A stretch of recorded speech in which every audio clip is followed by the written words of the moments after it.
Welcome, everybody. I mean, we're always kind of informal here, so people may be coming in and going out depending on their work schedules. But we are pretty thankful to have Doug with us here today now, and his beautiful wife, Cheryl. So, we go back a long ways. We do. We go back to the early 80s, but, you know, for those of you that don't know, I mean, you probably already know because Doug's pretty incredible, and he is the third longest running show here, of the 3 longest running shows here in Branson. Right. And, you know, he's won awards just over and over. Mel Vocalist, Entertainer, just so many awards, just countless. He is such an incredible singer. I remember the first time I heard him sing, I just melted. Sorry, Cheryl. I did too, so it's all right. Did you melt too? I melted. I still do. I mean, his voice is incredible. But even more than all this fantastic, you know, with the Mufftar and his entertainment ability, they're just the most incredible people. Doug's family has left such a legacy in this community, and a lot of you probably know that, but I'm sure Doug will touch on that. He's got his beautiful sister and brother-in-law here too, besides his beautiful wife. And not only, you know, Doug's own shows, but he's toured with Marie Osmond, Mel Tillis, Tony Orlando, Bobby Vinton, Roy Clark, Ronnie McDowell, just so many things. And I'm sure you know, but Doug shows at the Reza Live Theater. And it's Doug Gabriel, the ultimate variety show. And it's April 8th through December 31st at 10 a.m. So you owe it to yourself to go and enjoy this wonderful treat again this year. So I'm going to just hand it over to Doug. You can hold this, or you can put it there. Sounds like it's working. Yeah, it's working. Sherry Hershen donated this for us. Oh, nice. She's a sweetheart. Yes. Well, Thank you for being Chris. here. Thank you. Great to be here. I see so many familiar faces out there. I appreciate you braving the bad weather. I'm going to try to get this in here because I have to have my notes. Now, I get asked to sing all the time. Never get asked to talk. So it's quite different for me to speak, and I appreciate being chosen to do this because I just thank God for what He's done in my life, and I come today. I didn't really know what to talk about other than a little bit of my history here in Branson, and I stand before you today only because of God's grace in my life. I look back on all the different things that He's done for me, and the fact to be able to be a singer and to do what I love to do for all my life is truly a blessing, because in the music business, you usually don't get anybody show up to your shows unless you have hit records. And I haven't had 0. But I've been able to use everybody else's hits to make a living, which gives me a lot of choices. But I want to share with you a verse that has summed up my life. This verse has always spoken to me, but it always truly is my heart. And I felt called of God with what this verse says, and it's Romans 15:20. It has always been my ambition to preach the gospel where Christ was not known, so that I would not be building on someone else's foundation. Romans 15:20. And that's always been what I've felt like I've been called to do. Because people that come to Branson, when they come to your show, or it doesn't matter whose show, but when they come to a show, it's not like they're going to church. They go there to be entertained, and that gives me an opportunity to, some point in that show, to share my faith to people of which they maybe wouldn't go to a church. And that's always been my heart with what I do, and not build on anybody else's foundation. And to this day, I still call, because I get asked all the time, why aren't you a full-time gospel singer? Well, I love gospel music. It's in my show, but it's not my calling. I feel called to entertain people and bring them into a secular show setting and then tell my story and tell them about Jesus. And I believe that's all of our, if you're a Christian, that's what the Lord would have us to do, no matter what line of work you're in, is to be a witness for Jesus Christ. Amen. Now, I think it's ironic that the Lord chose Branson for me and my family. Because a lot of people don't know this, but we have a lot of history here. My family has a lot of history here. My great-grandfather was a Circuit County judge, and my great-great-grandmother was a midwife and taught at the schools right here. My mom and dad also had their honeymoon right here in Branson. They stayed at the Crescent Hotel, which still stands to this day. Yeah. So and then my dad was born on the east side of Taney County in a rundown shack. When he was alive, he went out there with his mom and took pictures of him in this shack, and that's where my dad was born, right here in Taney County. Our kids were born here in Taney County. And we've been here now 41 years. First 10 years I worked for other people. Thank you, Harold. Harold comes to my show all the time. Good to see you. I see so many people. Carl, Nancy, appreciate you all being here. But I wanted to tell you that because God has a plan always. And I think I was destined to be here in Branson. Now I want to tell you how I came to Branson, because it was really quite a remarkable story.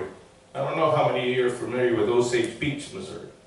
Well, Lee Mace had the Ozarks Opry there, and Lee Mace, if he was still going today, would be the longest running show, period, over the ball numbers, over the presidents. He was the first guy to do it. And years ago, I had auditioned for Lee Mace. And at the time, he said, well, Doug, we love your talent, but we have no room in our show right now. But keep me in mind, you know, in the future. So, because I had come down to Branson, and I auditioned every place, and Cheese Eye Childs actually helped me at that time to audition at other places. She was full, and we didn't get any job there. And so we went back, and then we went back to, we were living in Iowa then. And so I decided to join a gospel group by the name of the Gospel Lads. And they were based out of Joplin, Missouri. I was one of the singers in that quartet. We traveled all around.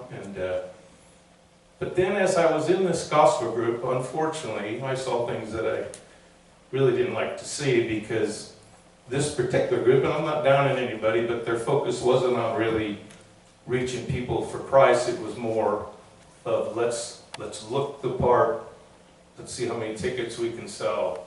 And I didn't see much of the ministry aspect of it. Well, not too long after that, they started getting behind on our pay, on my pay. My wife didn't like that. And so I had to go to them, and we had a big meeting in Kansas City, and with the head of the group that ran the quartet at that time, and they basically told my wife that she needed to sacrifice more. And I was already behind a lot of money at that time. And so I got up out of the meeting, and I says, I want to make one phone call. And so I went to the phone call, and guess who I called? I called Lee Mace, Ozark Opera. I says, hey, I'm in a situation here, not really liking it. This particular group owes me money, and I'm going to need to do something. He says, I'll tell you what, I'll make a position for you. So he hired me there on the phone. So I went back into the meeting. Cheryl and I said, we're leaving, I'm done. And we left. And so I thought everything was good. And this brings how Branson came about. So Lee Mace was going to fly me, come and get me with his plane and fly me, and we were going to have a meeting, and we were going to talk about the particulars of my job. Well, we were getting ready to do just that, and we get a call from Cheryl's mom. And she goes, what are you guys doing? So we're getting ready to go to the airport because we're being picked up. We're going to be going to Lee Mace and talk about the job. And she goes, well, I hate to tell you this, no, you're not, because Lee just died in a plane crash. I kid you not. You talk about devastating, because Lee, unfortunately, didn't tell anybody that he'd hired me. There was one guy there that knew, and so we sort of let everything die down because he had passed, and in fact we even went to the funeral. But the guy that he did tell didn't want to say anything because everything was up in the air now that he was gone about the Ozark Opry. And so unfortunately, Lee's wife, I believe she thought I was using his death to get a job. So I was like the bad guy at the time. So we didn't know what we were going to do. And I say all that to say this: God knew what was going to happen because God wanted to bring me to Branson. And that's how it happened. I came back to town, and that's when I talked to Cheeseye again. And still at the time she didn't have anything. So we decided, okay, was God telling me to get out of the music business? So we stayed in Iowa. I went to work at Hellsberg Diamonds, being a jewelry salesperson, and had a great, actually enjoyed it, because I didn't know what God was doing in my life. But He wanted me to come to the place where I was willing to give up my total love for music and put Him first. I wasn't doing that, unfortunately. He wanted to be first. So I finally came to a point in my life, well, okay, Lord, if you don't want me to do this, but as much as I love it and I feel like you've given me a lot, I had to give it up. And when I did that, I was actually really content selling diamonds. But what does God do? The second I did that and was in the job for a while, He opens up this tremendous opportunity here in Branson to give me back music, because I had my perspective and my, how should I say, priorities correct. God first, but He gave me back music, of which I've always felt called to do. So I came to Branson through Cheeseye Child in 1985. She had a big cast. I was one of those people. I worked for her for a few years, and also worked for John Paul Cody for a few years, and the Roy Clark Celebrity Theater. That's when I first met Roy Clark. But I wasn't, I didn't have my own show. I was just part of an ensemble called Celebrity Sound. I was part of that.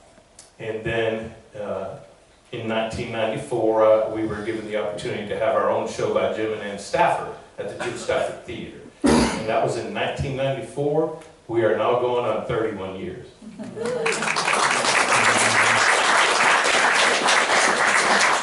And there's no doubt about it that everything that's happened in my life has only been a result of Him being with us, because you see a lot of people come and go in Branson and in the entertainment industry here. It's extremely difficult to do what we do. It costs a lot of money. And God has provided and got us through some very difficult times. And I'm really blessed to have a working wife. But she's awesome, and she has kept me going, and because you can get down in this business, and but she's always been there to encourage me to live out my dream, and still doing that. I don't know, where God's leading. I know we're still here. The show's growing still to this day. It gets bigger and better. Our kids are all in it, and even our grandbabies. And I give Him all the glory and honor, that is for sure. And the older I get, the more I realize that it isn't about, I'm a very competitive person. It's not about that. It's about giving your best, giving your all from your heart. And my audience is, if anything, I want them to know how much my family and I appreciate them and love them. When you come to the show, I hope you get that at our show. But also, I hope you get a clear picture of the gospel and what Jesus has done for me. Because I don't deserve what's happened, really. I don't feel like I do, because I failed my Lord too many times. But that's how God is. He's gracious, and He loves us all and wants us to grow in Him, and then He wants you to use our lives, all of our lives, to bring Him glory. And so that's what I try to do. And I have so many stories of God's grace of, how does a guy like me end up being partners with legendary Roy Clark? God.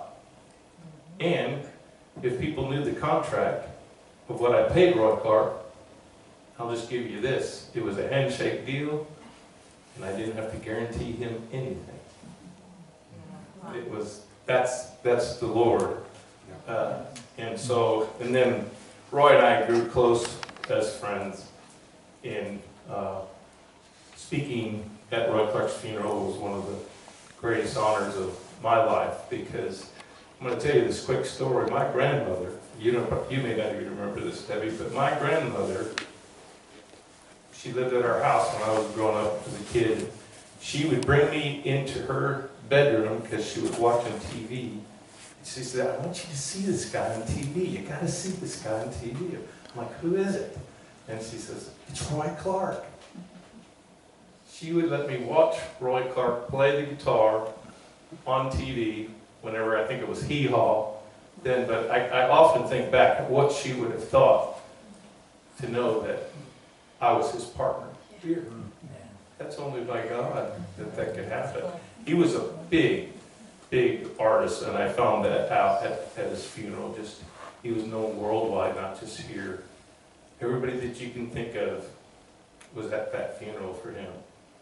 And so that's just, I could tell you numerous stories. When I got the theater with Jim Stafford, nobody knows this. You know who I was up against to get that time slot? Brenda Lee. Yeah, think about that. So I'm thinking, oh, and I got to credit my wife to this. When we started thinking about, well, where would we want to start our morning show?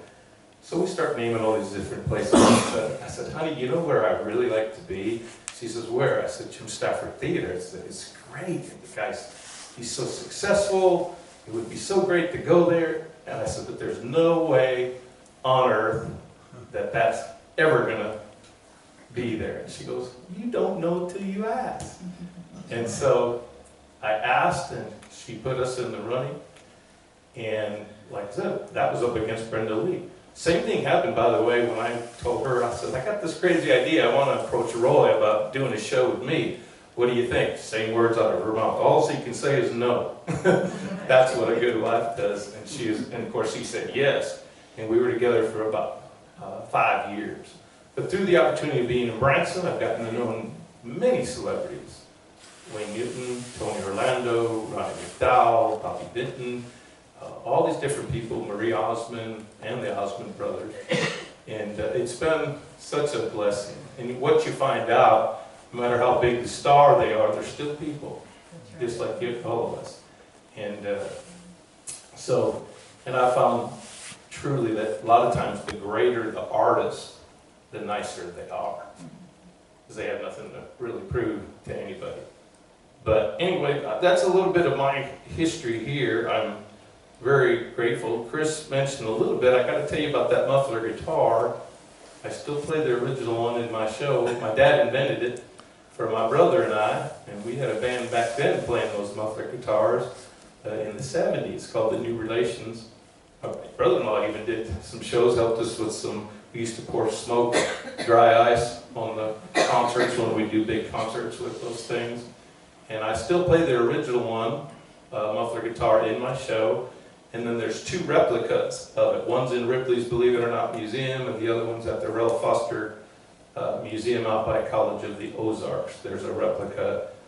Some of my coats, too, are in there. And so I've just been, like I said, it's all God to be the glory for my career here. We want to continue to grow and see where the Lord leads. But I've often said that my father was a very godly man in this town. And my dad always said that God's going to use Branson because there's no place like it. That's family, God family country. And that is true. If you think about entertainment towns, there's no place like Branson where people, they love it when you talk about Jesus. Some places they don't. But here, I'm allowed to share my faith. Now, I will tell you, it is getting to the point where you're getting some rejection on that. You know, sometimes people don't like you to do that. And but I have to stay true to my calling. And I go back to that verse, you know. And I want to talk about the Lord where He's not known. And this calling is still I still feel it within my heart. If the Lord ever changes that, you'll see me do that. But right now, I still feel called to do what I'm doing right now at the Raise Alive Theater. Now, is it okay did you want to open this up to questions? Or you can. Okay. They love it. If anybody does have anything, I've pretty much gone through what I wanted to say. Does anybody want to ask me anything? Yes, sir. I have a couple hundred questions. A couple hundred questions? No, and I may not be remembering this correctly, but I first saw you at I recall it was maybe a short little strip mall, and it was a pretty small theater. And you played mostly Elvis, and you had your muftar. Can you tell me where that was? And again, I may not be remembering exactly right. I agree with it. My wife's telling me it wasn't me because I never worked in a strip mall like that. Unless I was a guest. Where was the first theater you had for yourself? Jim Stafford Theater. Where was the second one? No, Roy Clark, right? Roy Clark Theater. Clark. Yeah. That was the Starlight. That was the Starlight. She could tell you better. Then it was Osmond's, which is now Clay Cooper's. And Okay, then it well, was I'm back to sorry, Jim Stafford's. but I've been following you, I don't know. since Now, the I will mid-nineties. tell you that for a short period at the Branson Mall, the Branson brothers had a show and they hired me to be a guest on their show. So for a little bit, you might be thinking of that, That's what it is. that I was But you in didn't that play show. the Mufftar. Yeah, I didn't play the muftar. I kept that for my own show. Well, as we all know, memories of different times can meld together. Let me tell you. Okay, that's the first out of 199 left. What do you have to say? Well, I would be, Yeah, Harold. Mr. Doug, is there anything different you would do today than what you've done in your career as far as entertainers or singers you'd like to be collaboration with, or anything different that you would have done as you think about the years you've been in Branson? Boy, that's a tough question. To tell you how this went down, to be honest with you, because Yes, sir. we talk about years ago when Jim and Ann Stafford, here I'm up against Brenda Lee. And Ann Stafford comes to me and says, what kind of show are you going to do? And I looked at her and I said, I don't really know. I didn't know what I was going to do. And so You gotta finish it. You said, I don't really know, but it'll be good. yeah, I did have to say that because I had to show confidence. But let me tell you how great Branson was to me. I used to open at the Roy Clark Celebrity Theater, and I was part of an ensemble. I was one of the stars on the show, but there was an ensemble. And when I went to do my own show, I went to all these receptives in this town that book buses, and I went to them and I said, hey, you've seen me on this show, whatever, if I got my own show, would you support me with buses? And they'd say, yeah, I will. I said, well, can you do one step further? Would you make a letter saying that to me? And they did. And I used those letters to get in a lot of places. And so I owe a lot of my success to the receptives at the time that believed in me enough to go on my own. So, but I hope that somewhat answers. I don't regret, really. No, I've done. I just wonder what you do in hindsight, knowing what you know today as far as a professional entertainer. I tell you what I would do.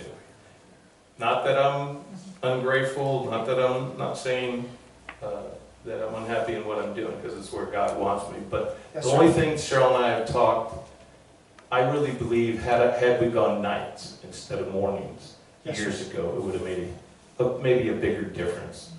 We're still very successful in the morning time slot, but to give you in perspective, because we've done the research on it, 80% of people come in Branson go to a night show, 20% go to morning shows. So that tells you the littler market that you're dealing with. And if But it you've would- done good always. Oh, I love you. Well, I'm thankful, and like I said, the receptives, we get a lot of coaches, and I'm very grateful for each bus that people book us. Yes, sir, thank you. Thank you, Harold. And Harold, by the way, I got to tell you about Harold. He's a big Roy Clark fan like me. Harold gave you this card. You know where it's at. a Royce sports car. It's a collector's car.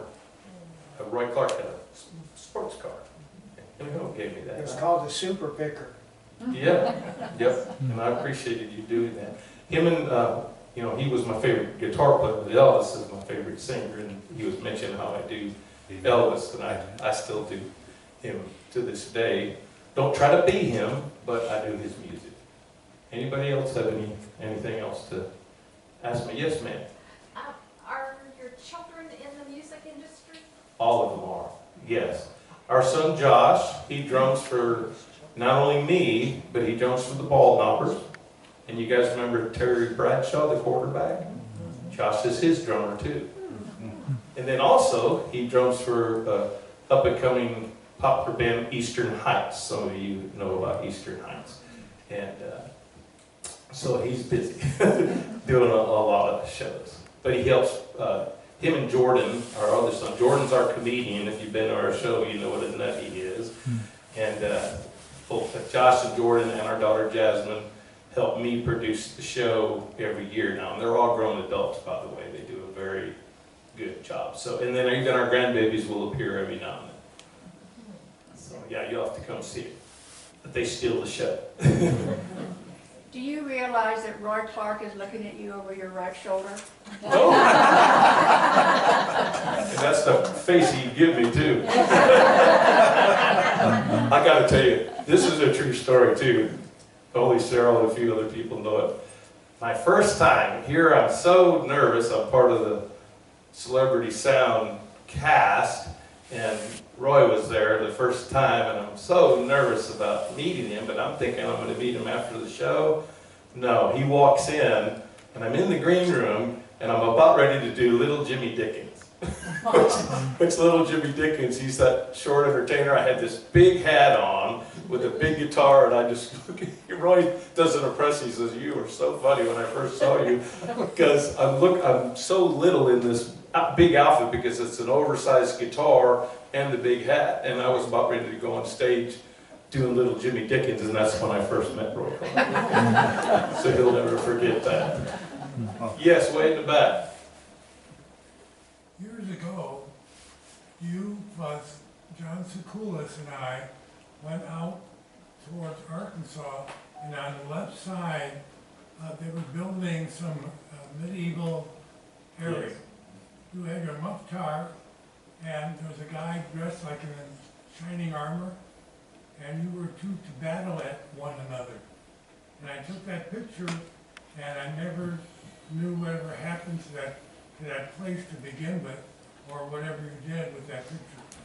I wish I remember doing that, and it was a really neat thing to do. I don't think the place ever caught on or what they were trying to do out there. I think it's But- now Jim Baker's, isn't it? It might be Jim I think Baker's. it's Jim Baker's now. But anyway, I remember you taking those photos, and I was battling the guy with my muffler guitar. So it was pretty cool.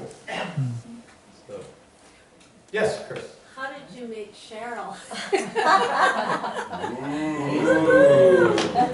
This is a good Tell all the story. Do I get to tell it, or does he Come get on to up here, I tell want it? her to talk a little bit. Get up here, this is my beautiful wife, Cheryl. I'll tell you. Well, first and foremost, we met at church, right? But he's younger than I am, so I didn't like him. And people kept trying to tell me, well, he's got a band, and I'm like, woo, big deal, you know? Who cares? I'm dating college guys. He's in junior high, you know? I really didn't care for him at all. And so then, my sisters and I sang at church, and he came up to us and he asked us a little bit about, hey, who does your harmony and all this? And I thought it was a stupid question, but I go, oh, well, I do. And so then he asked my sister and I to sing with his group. And then after that, his brother Donnie, who's my age, asked me out. So I started dating Donnie. Well, then Donnie was out away on he traveled. He was doing corn bins at the time, and he was late. So I was stuck at the house with his mom and him, waiting for Donnie to come home, and Donnie couldn't because he was with a bunch of guys. They wanted to go out to eat. So then this one takes me to the car, asks if he can kiss me. I'm not a bad brother, I promise. And of course I said yes. So after that, I kind kind of didn't go out with Donnie anymore. I started dating him, so that's kind of how our, and then he dated my sister before that. Yeah, we kept it all in the family. So that's how, and now it's been 42 years. 42 years.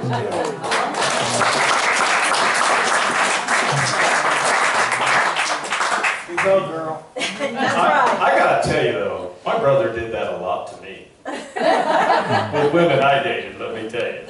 My sisters to me. Really? Oh yeah, it happens, It you know, happens. when you're growing up dating and stuff.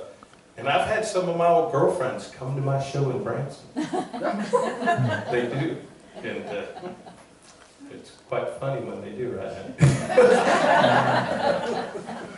Yes, Harold? One more question, sir. What do you see for the outlook for Branson in the future as far as entertainment? I was worried that I was gonna get that question. I'm sorry. Because I only have my own opinion, I can tell you. Yes, sir. That's all A we're. lot of stuff bothers me. This town was built on clean family entertainment. And I don't have anything, no problems with attractions, but if you think about, let's take any tourist town in general, you can go to Pigeon Forge. They all have sort of the same thing.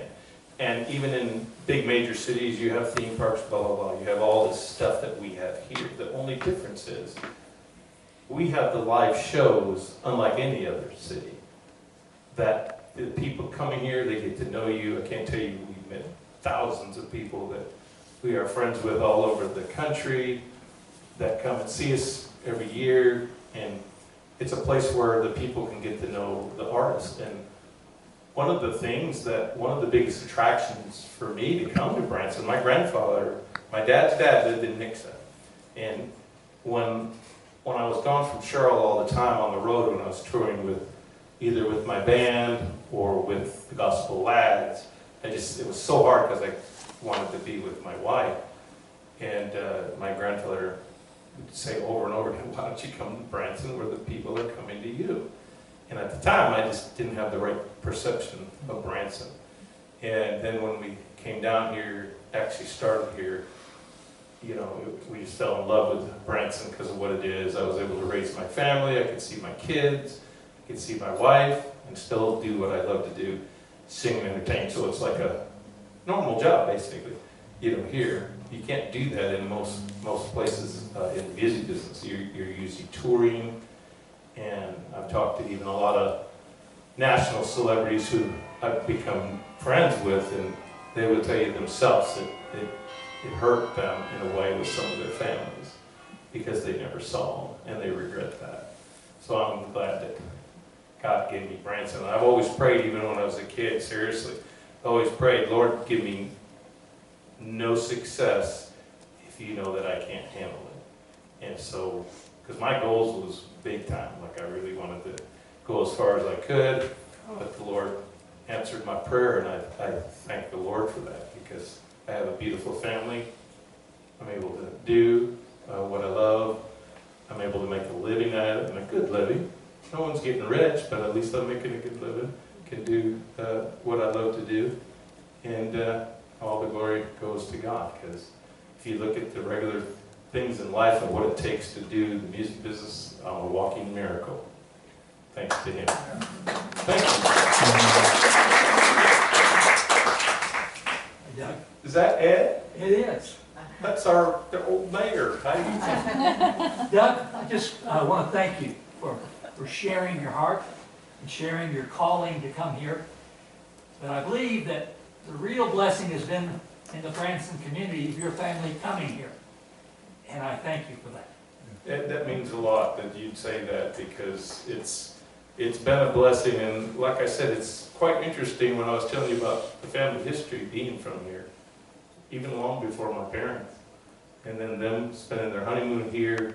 And my mom and dad ended up moving here. My dad worked for me for a while. And as you guys know, he's the one that, he started the Ozark Mountain Prayer Breakfast that we have here in Branson. And that's the second largest prayer breakfast in the nation. And he started that. He also started the Christian Businessmen's Meeting, which I conduct to this day, on Thursdays at 12 or 12:30 at the Golden Corral. We invite any of the guys that want to come out. I've done this for years. I run that meeting. My dad ran the Tuesday meeting. I think the Tuesday meeting is still going too, but it was Bill Budnick did it for a while. But thank you, Ed Akers. I appreciate you and the service that you've given Branson. You are awesome. Appreciate you. Did your dad do that cross too? Well, let me tell you about that. Yeah. To answer that question, yes, but there was another man too, Dean Brown. Dean Brown had the vision. You know where the big giant cross is, north of town there, going north. You'll see it, and you see it coming in too, this big giant cross. Well, years ago, my dad actually envisioned a lighthouse. He thought it would be a lighthouse. He thought God wanted a lighthouse. And, but then there's an article where they're talking to my dad, and he goes, well, I really don't know if it's a lighthouse or if it's supposed to be a giant cross. He says this in this article. Well, Dean Brown, which Kerry Brown, maybe you would know him, he's the son of Dean Brown. Well, when Kerry Brown came to one of my Christian businessmen's meetings, and we just got to talking, he says, are you Don Gabriel's son? I said, yes, I am. And he started talking about the big giant cross and the vision of the cross, and he says, I knew your dad had the same vision. And I said, yeah, he did. He didn't know if it would be a giant lighthouse or a cross. Well, here's the very neat thing.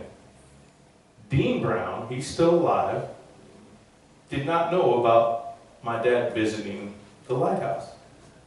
Did not know about that. So they built the giant cross. Well, guess what's out there? When you walk through the walkway going to the cross, there's all these lighted lighthouses on the way out to the cross. And so when he found that out, it was really neat when Dean found that vision and I have this stone that I gave to my dad. It's still sitting at my house, but Carrie has offered for me to keep it out there, and there's a sign on this stone that I gave to my dad, and I said, here's a rock from the future site of your lighthouse. And then I put some scripture on it. And he's going to designate one of the lighthouses for my father, and my rock's going to go there. So I'm pretty excited about that. But yeah, if you haven't had a chance to see the cross out there, it's absolutely beautiful. And they have scripture verses, and then they did some bricks in my dad's honor out there as well. So every time I see it, I know that he's looking down. And he said to me one day that he goes, I don't know if I'll see it, he said, but I'll definitely see it from heaven.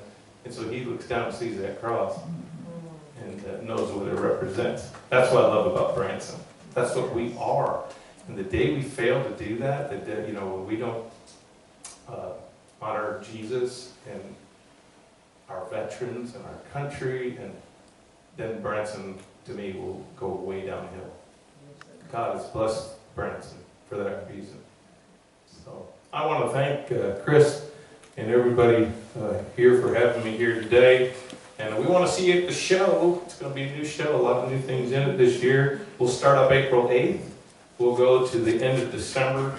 And I hope I see you there. And when you come, say, hey, Doug, I saw you speak. You're a much better singer.